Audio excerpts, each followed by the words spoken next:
Si on vend en liquidation, on va fermer cette entreprise et tout le monde va se retrouver sur le carreau. Autrefois considéré comme la tour Eiffel de la vaisselle, Duralex est devenu au fil des années l'incarnation des difficultés de tout un secteur. Produire du verre en France est devenu quasiment mission impossible.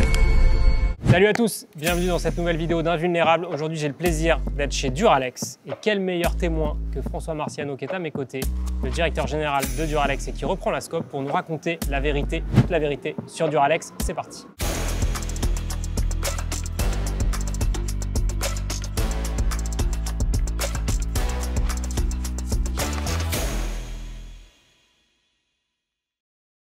Guillaume, bonjour. Bonjour François, il fait les questions et les réponses. Déjà, Guillaume, c'est pas moi qui ai repris la scope, c'est les salariés. Hein. C'est l'ensemble des salariés qui ont décidé de reprendre leur entreprise. Ok. Raconte-moi en 2 mots, toi François, tu viens d'où? Qu'est-ce qui fait que tu termines chez Duralex? Et c'est important que tu nous racontes ton parcours. Alors, je viens d'un autre verrier où j'y ai travaillé pendant 29 ans. Ce verrier a été racheté par des Américains qui n'avaient pas ma politique, pour faire simple.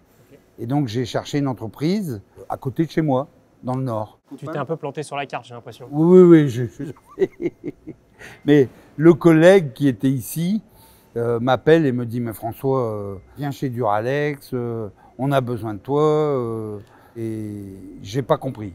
J'ai trouvé une usine où c'était Zola, au milieu de la France. Enfin, une catastrophe. Et là, c'était en quelle année? Alors, c'était février 2016. Il faut faire rattraper les 30 ans de retard de Duralex. Je sais ce qu'il faut faire et je sais ce qu'il ne faut pas faire. Donc je m'étais dit, c'est pas très compliqué. Le problème, c'est qu'en arrivant, je ne savais pas que cette entreprise était déjà surendettée. Il y avait déjà 43 millions de dettes. Donc au moment où tu arrives en 2016, au moment où j'arrive, c'était foutu. Donc là, tu te mets à la recherche d'un repreneur. On cherche un repreneur. Et là, on retrouve la Maison Française du Verre avec Pirex qui nous reprend à la barre du tribunal. Duralex, la marque française qui rebondit, n'a probablement jamais aussi bien porté son nom qu'aujourd'hui. Les verres incassables ont connu 4 propriétaires en 20 ans, 2 redressements judiciaires, une faillite en 2008 qui avait failli causer sa disparition. Il fallait trouver une solution pour reprendre cette entreprise et donc en si peu de temps, seule la scope était le moyen pour y arriver. Dans ce qu'on voit, quand on visite l'usine et quand on t'entend, on a l'impression que vous avez retrouvé un vrai fonctionnement en fait, industriel. Oui, l'entreprise est une entreprise professionnelle. Elle a 4 certifications ISO, hein, elle est entreprise de patrimoine vivant, elle est origine France garantie. On n'a pas ça dans un chapeau, hein.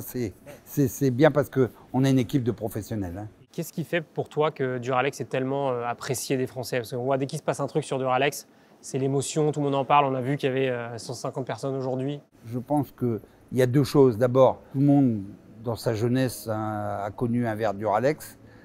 Tout le monde a plus ou moins connu le jeu à la cantine avec l'âge à l'intérieur. C'est un moment de son enfance. 15 ans. J'adore ces verres. 46. 15 ans. Vous êtes le plus vieux, vous allez chercher l'eau au pichet. Je pense que les Français sont attachés à leur marque et effectivement, c'est pas notre entreprise, c'est celle des Français. Ils veulent leur Made in France, ils veulent leur entreprise, ils veulent leur Duralex, au même titre qu'ils veulent leur C français. Et du coup, pour toi, qu'est-ce qui a fait que ça a été compliqué, que ces 20 dernières années, il y ait des changements d'actionnaires? Qu'est-ce qui n'a pas marché en fait? Le problème est toujours, quand vous êtes repris, de faire une bonne analyse, de bien comprendre d'abord l'outil que vous achetez, hein, parce que c'est une industrie, donc on n'est pas un verrier, on est Duralex. Des plats, des assiettes aux formes nouvelles qui peuvent être mises entre toutes les mains, même les plus maladroites.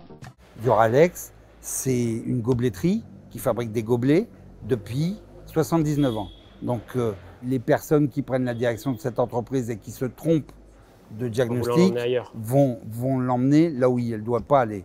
Donc en fait, cette entreprise, depuis des années, elle a été pillée, elle a été malmenée, mais en fait, la marque a tenu l'entreprise. Il faut donc relancer cette entreprise en même temps que la marque. En 2024, presque octogénaire, la marque fait son grand retour sous forme de coopérative. Alors Duralex serait-il vraiment incassable? Dans cette mise en route en forme de scope, ça a été quoi les obstacles, les trucs qui t'ont fait peur, les difficultés Ça a été extrêmement compliqué. Est-ce qu'on va aller en RJ? L'avenir nous le dira. On pense, nous, aujourd'hui, avec l'engouement qu'il y a mondial, hein, parce qu'à la dernière reprise, il y avait une vague. Là, c'est un tsunami. Hein. On reçoit des courriers de gens pour nous soutenir avec des commandes. Enfin, c'est de partout. Et on a besoin.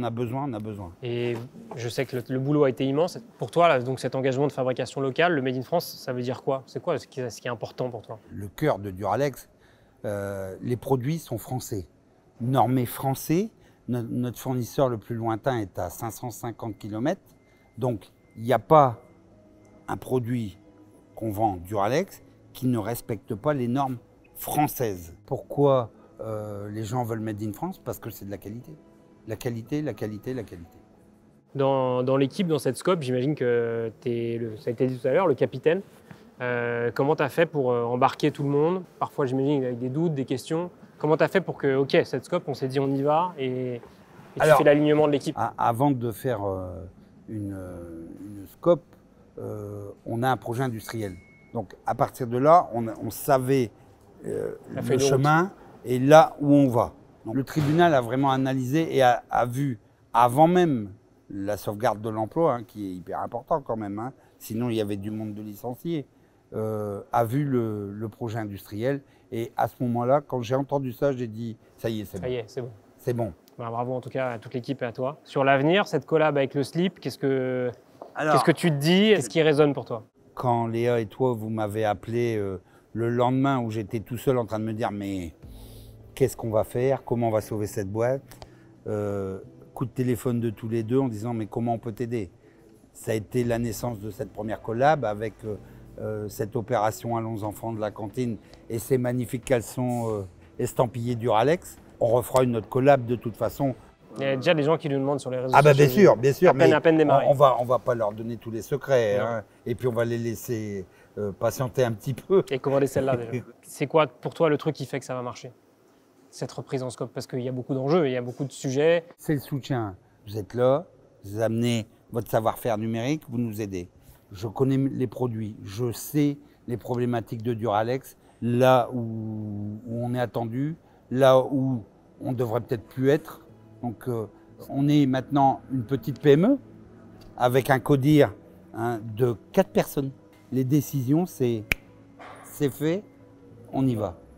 C'est plus on attend 6 mois avant de répondre au carnet de commandes ou à un appel d'offres. Donc c'est toutes ces petites choses-là qui vont faire la grande différence. C'est quoi l'image que tu retiens de cette journée? Que tous ensemble on gagne. Tous ensemble on gagne et c'est ce que je dis à tout le monde. Entre entreprises françaises, on doit s'aider. Chez Duralex, il y a des voitures de société. Les voitures de société, ce sont des voitures françaises. Quand vous avez compris ça, vous avez tout compris. Parce que vous faites marcher l'économie locale qui fait marcher l'économie locale et la boucle est bouclée. Donc, il faut acheter français. Merci François, bravo à toi et ton équipe. Merci pour cette leçon de résilience. Et merci aux Français pour cette belle collab. Écoute, c'est le début d'une belle histoire. Merci François, merci d'avoir suivi cette vidéo. À bientôt pour d'autres personnages inspirants. François est un exemple vivant qu'on peut être invulnérable. Bravo à toi, bravo à toute l'équipe. Et à bientôt pour de nouvelles aventures. Ciao. À bientôt. Allons enfants de la cantine. Assez fort et assez... On est tous ensemble. Et d'ailleurs pour la rentrée des classes, c'est pour ça que je te dis en vrai. Ouais. 4 septembre. T'es OK là. Allons enfants de la cantine. Nous,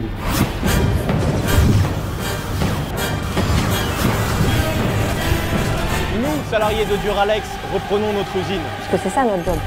Les emplois dans notre pays. Il faut faire une cagnotte à côté. Hein. Ouais, mais la cagnotte, ça va être ça. Ah oui. C'est très beau. Et les classes. Aujourd'hui, jour de la rentrée des classes, nous comptons sur vous. Nous lançons une grande commande nationale. Objectif, 50 000 packs. Allons enfants de la cantine. Parce que tout ce que nous faisons, c'est pour la France et c'est la France qui gagne. Allons enfants de la cantine. On compte sur vous. Soutenez-nous.